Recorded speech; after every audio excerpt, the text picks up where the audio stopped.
Hello guys, another day, another mini vlog. So ayun na nga, day off kahapon ni Habi. Nag-visit lang kami sa pedya ni baby na napakalapit lang dito sa amin kaya nilakad lang namin.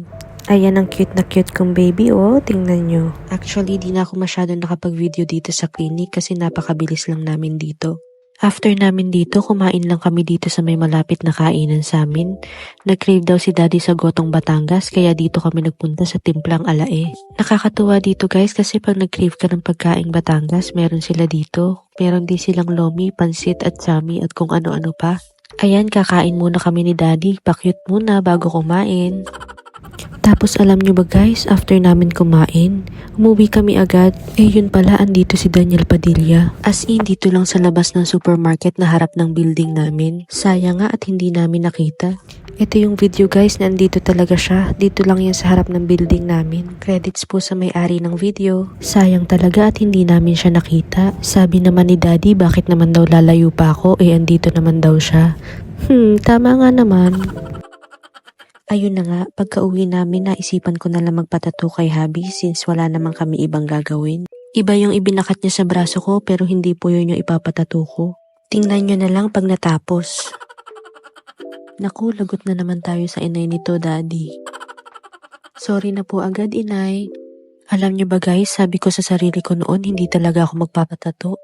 Nasimula ng asawa kong tattoo artist, ayun hanggang sa dumami na. Pero maliliit lang naman ang mga tattoo ko. Ang kagandahan lang guys, pag tattoo artist yung asawa mo, libre na ang tattoo. Kiss na lang ang bayad. Uy, char! Pero hindi nga guys, mahal kaya magpatato. Buti na lang talaga talented tong asawa ko. Kaya naman thank you Daddy. Yung first tattoo ko nga pala ay sa paa, maliit na rose lang yun. Pero nung tinato ni Habi yun ay talaga namang sobrang sakit. Kasi syempre first time ko nga, akala ko nga hindi na masusundan. Pero nung dumating kami dito sa Dubai, nagsunod-sunod na. Kaya naman hindi na ako masyadong nasasaktan pag tinatatuan. Kasi nasanay na ako sa sakit at nakadepende din yung sakit sa part ng body ng tinatatuan. At siguro din kung gaano kalakas ang pain tolerance mo. Ayan ang ipinapatato ko guys, yung butterfly at yung number na 444.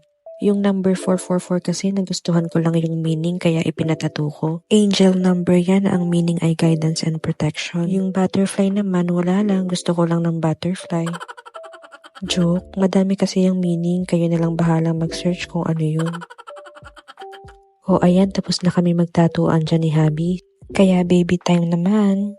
Hanggang dito na lang muna ulit guys. See you again sa next vlog. Thank you for watching. Bye guys!